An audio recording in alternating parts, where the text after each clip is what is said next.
പ്രിയ സഖാക്കളെ, ഇന്ന് ശിവപ്രസാദ മാമന്റെ 11ാം ചരമവാർഷിക ദിനമാണ്. ജനങ്ങൾക്ക് വേണ്ടി പൊരുതുക, ജനങ്ങൾക്കൊപ്പം നിൽക്കുക എന്നതായിരുന്നു അദ്ദേഹത്തിന്റെ ജീവിതം.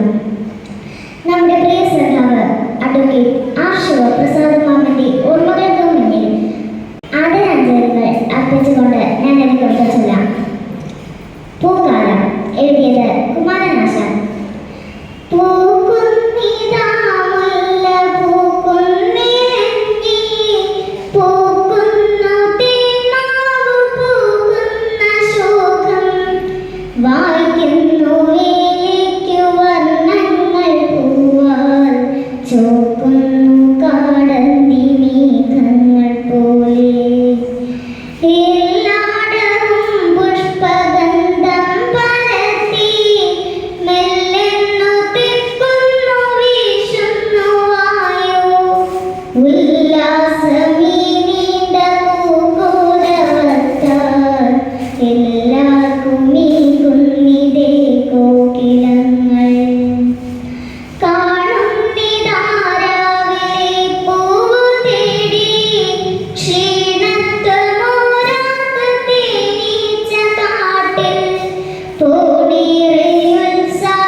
ചന്ദ്ര